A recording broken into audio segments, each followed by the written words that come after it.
Good morning all of you. ఈరోజు మన lesson ప్రణాళికలు.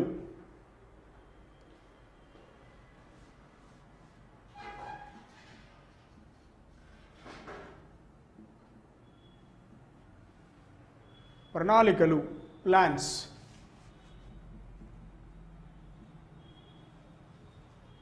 యాక్చువల్గా ప్రణాళిక అంటే ఏంటి? ఫస్ట్ ఆఫ్ ఆల్ మనకి ఇక్కడ ప్రణాళిక అంటే ఏంటి అంటే యాక్చువల్గా ఇది మన ఈ ప్రణాళిక అనేటువంటిది యాక్చువల్గా మనకు ఉన్నటువంటి లెసన్ వచ్చేసి ఒక వ్యవస్థపరమైనటువంటిది, లేక ఒక జాతిపరమైనటువంటిది, లేక ఒక దేశపరమైనటువంటి దానికి మనం ఇక్కడ చూస్తాం. కానీ దానికంటే ముందు ప్రణాళిక అంటే ఇది యాక్చువల్గా వ్యక్తిగత ప్రణాళిక కూడా మనం నిర్మించుకోవచ్చు. వ్యక్తిగత ప్రణాళిక, కుటుంబ ప్రణాళిక, వ్యవస్థాగత ప్రణాళిక ఇలాంటివి కూడా మనం వేసుకొని కొన్ని ప్రణాళికలు అంటే నథింగ్ బట్ ఒక రకమైన టైం టేబుల్. అంటే ఈ టైం టేబుల్ అంటే ఒక 1 year నుంచి ఒక 5 years వరకునో, ఒక 10 years వరకునో, 15 years వరకునో మనకి నచ్చినంత కాలం వరకు, లేక మనకి అవసరం ఉన్నంత కాలం వరకు వేసుకుంటున్నటువంటి ఒక కాల పరిమితి. అంటే ఈ కాలంలో మనం ఏం చేస్తామంటే అభివృద్ధి కార్యక్రమాలు ఏర్పాటు చేసుకునే దానికోసం చేస్తున్నటువంటిదే ఈ యొక్క ప్రణాళిక లేక ఒక టైం టేబుల్ అని మనం చెప్పుకోవచ్చు. అయితే రైట్, ఇక్కడ ప్రణాళికలు అనేటువంటివి అసలు మనకి ఎందుకు అవసరం? ఇప్పుడు దీని యొక్క ఆవశ్యకత ప్రపంచంలో ఎప్పుడొచ్చింది, ఎందువల్ల వచ్చిందో మనం దాన్ని చూద్దాం. అయితే ఈ ప్రణాళికలు అనేటువంటివి యాక్చువల్గా ప్రపంచంలో 2 రకాలైనటువంటి ప్రణాళికలుగా మనం ఇక్కడ గమనించవచ్చు. 2 రకాలైనటువంటి ప్రణాళికలు అంటే ఇవేంది? ఫస్ట్ ఏంది? రీజనల్ అంటే ప్రాంతీయ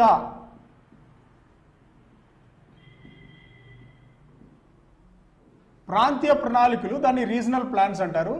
జాతీయ ప్రణాళికలు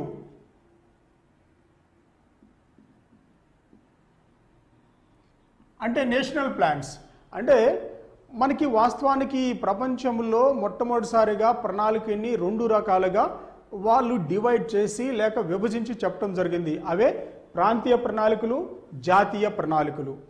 అయితే ప్రాంతీయ ప్రణాళికలు అంటే ఏంది, జాతీయ ప్రణాళికలు అంటే ఏంది?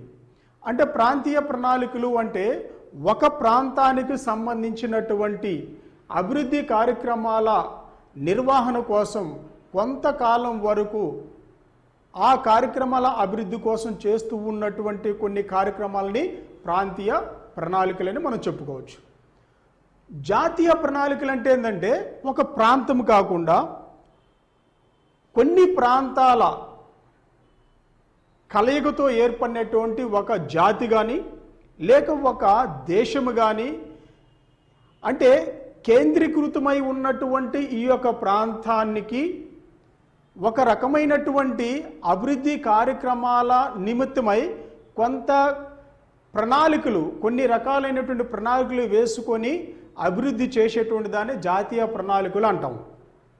అయితే దీనికి సంబంధించి మొట్టమొదటిసారిగా ప్రపంచంలో మనకి 1916వ సంవత్సరంలో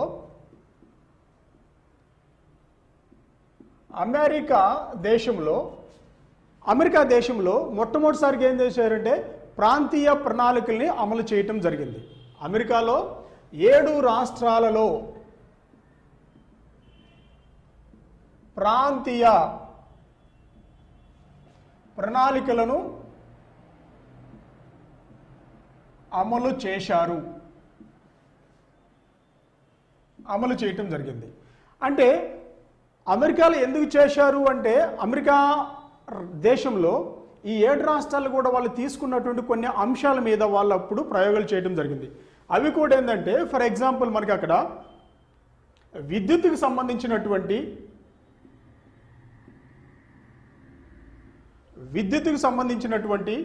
పట్టణీకరణకు సంబంధించినటువంటి పట్టణీకరణ, అడవుల అభివృద్ధి కోసం,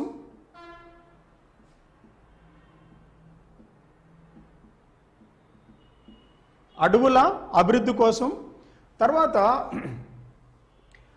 వన్యప్రాణుల సంరక్షణ కోసం,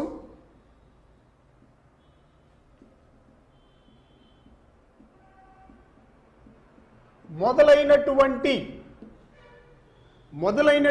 అంశాల మీద వాళ్ళు ప్రాంతీయ ప్రణాళికను వాళ్ళు ఏర్పాటు చేసుకోవటం జరిగింది. అంటే సపోజ్ ఫర్ ఎగ్జాంపుల్ విద్యుత్తుని ఏ విధంగా అభివృద్ధి చేయాలో, లేక విద్యుత్తు ఆ ప్రాంతంలో అందరికీ కూడా అందుబాటులోకి వచ్చేటువంటి విధంగా కొన్ని ప్రణాళికలు ఏర్పాటు చేసుకుని దాన్ని వాళ్ళు అమలు చేయటం జరిగింది. ఆ అమలు చేయటం వల్ల ఏమైందంటే ప్రపంచంలో మొట్టమొదటిసారిగా 1916వ సంవత్సరంలో ఇవి సక్సెస్ అవటం అనేటువంటిది జరగటం జరిగింది. రైట్. అయితే ఇలాంటిది ఫర్ ఎగ్జాంపుల్ మనకి భారతదేశంలో ఏం జరిగిందంటే సేమ్ భారతదేశంలో కూడా మనకి ఒక సంఘటన దామోదర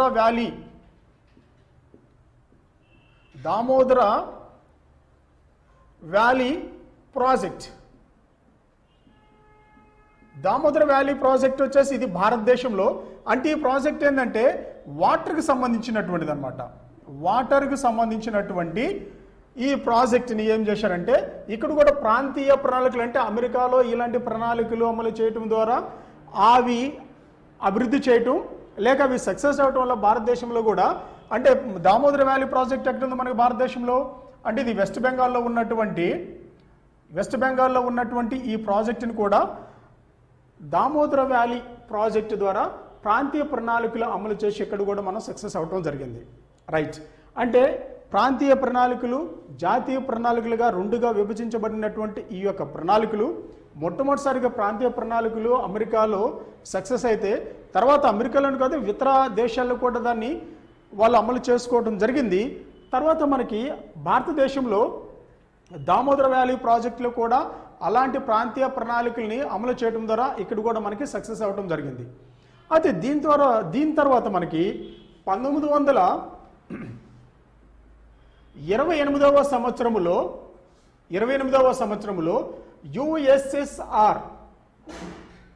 యుఎస్ఎస్ఆర్ అంటే యునైటెడ్ సోవియట్ సోషలిస్ట్ రిపబ్లిక్, అంటే దీని ప్రస్తుతం మనం ఏమంటున్నాం రష్యా.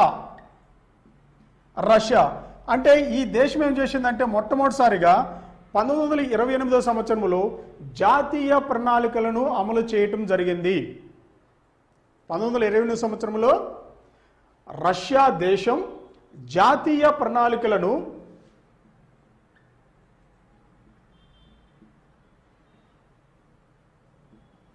అమలు చేయటం జరిగింది. జాతీయ ప్రణాళికలను అమలు చేసినటువంటి మొట్టమొదటి దేశం ప్రపంచంలో ఏంటంటే రష్యా. అది కూడా ఎప్పుడంటే 1928వ సంవత్సరంలోనే అది అమలు చేయటం జరిగింది. అంటే మనకి ఇక్కడ రష్యా వచ్చేసి 1928 సంవత్సరంలో జాతీయ ప్రణాళికని ఏర్పాటు చేసుకునేది అమలు చేయటం జరిగింది. ఈ తర్వాత జరిగినటువంటి కార్యక్రమాలు ఏంటంటే 1929వ సంవత్సరంలో 1929 నుంచి 1930 సంవత్సరాల వరకు మనకి ప్రపంచంలో ఆర్థిక మాంద్యం లేక గ్రేట్ డిప్రెషన్ అని మనం ఇంగ్లీష్లో అంటాం. గ్రేట్ డిప్రెషన్ అని అంటాం. అండ్ దీన్ని ఎకనామిక్ డిప్రెషన్ అని కూడా మనం పిలవచ్చు.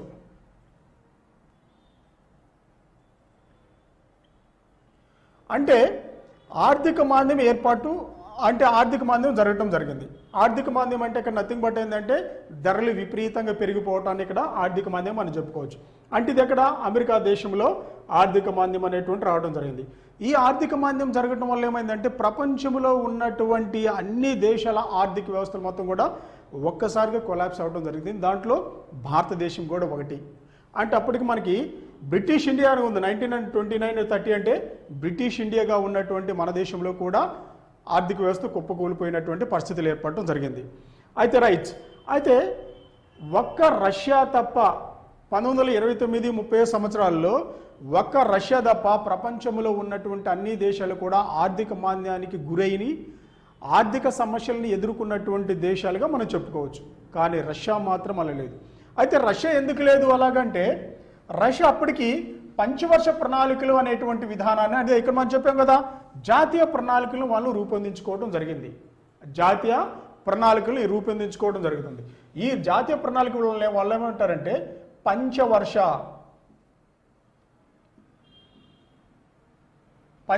ప్రణాళికలని కూడా వాళ్ళు అంటారు. అంటే పంచవర్ష ప్రణాళికలు మొట్టమొదటిసారిగా ప్రపంచంలో రష్యా దేశం దాన్ని అమలు చేయటం జరిగింది.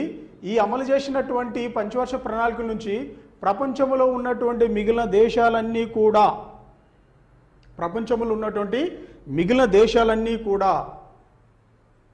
రష్యా నుంచి ప్రణాళికలు ఏ విధంగా రూపొందించుకోవాలి, ఏ విధంగా మనం ఆర్థికపరమైనటువంటి అభివృద్ధిని సాధించాలనేటువంటి కొన్ని స్టడీలు చేయటం జరిగింది.